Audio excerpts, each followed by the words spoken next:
Hello, what is going on, guys? Hockey Guy 1 here. Welcome to my review of The Hobbit: An Unexpected Journey.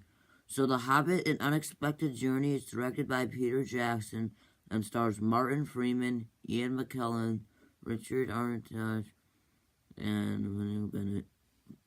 So, the story is Smaug is a dragon that ends up destroying this kingdom, and Bilbo Baggins is chosen to be with Gandalf and these other people, or basically an army, and to go on a journey to and stop a Zog for this one, and end up leading to Smaug, which is the next movie. So the positive of this movie is, well, Bilbo Baggins is easily the best character in this movie. He's great and has some character development. Is really one of the only characters who actually has somewhat of a character in this movie. And the rest of the characters really aren't that good outside of a couple of other characters. Gandalf is also a great character, just like he was in the Lord of the Rings trilogy, and probably the most interesting character, to be honest. And that's kind of sad. And Ian McKellen as well does a great acting job as him as well as Martin Freeman as Bilbo. The Zog is pretty good villain.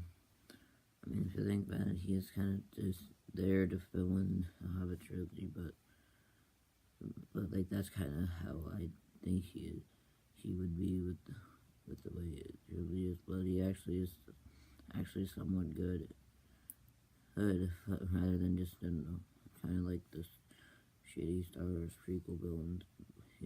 Unlike that, he's actually really somewhat good. The third act was pretty great as well, and I like all those references it had to the Lord of the Rings trilogy and how it sets it up perfectly with Bilbo getting the ring from Gollum, and as well as Gandalf with Saruman about things. With Gollum is very awesome for this fall scene he was in, and as well as Saruman. And I really like this third act for that reason, and because it definitely feels a lot like the Lord of the Rings trilogy. And that's about all I can give the movie, honestly. So the negatives of this movie, plenty. I mean, the story's ridiculously weak, and I get that Peter Jackson really didn't have much time to do it because Warner Brothers kind of tried to rush him into this, but he still doesn't really change the fact the story felt ridiculously weak. The first two acts are pretty weak as well. I mean, it's really slow and kind of boring. You kind of know what I mean. I mean, they're not that good. They're not very good at all, and they're just really bad. And it doesn't really. I mean, there is a problem when I don't really have much interest in the movie until the third act, which is not what I was expecting from a movie with Middle Earth. But still, the action is awful. The action is pretty mediocre at best. I mean, it's not really that good. There's not much of it, and it's just not very interesting. And it's most of the same things we saw in Lord of the Rings, just done worse. All the characters with Bilbo and Gandalf are just completely forgettable characters, and they don't really have much of a character, or none of them really have much of a character. They're just there to fill in places for this Hobbit trilogy. There's just nothing really good about their characters. And, I mean, I mean, they're just nothing, but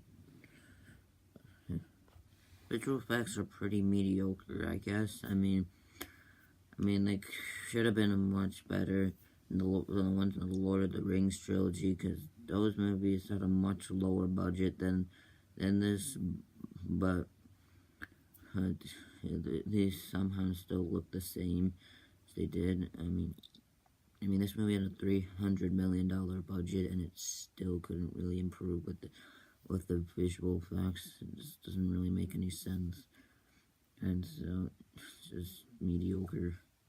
And the pacing is just really bad.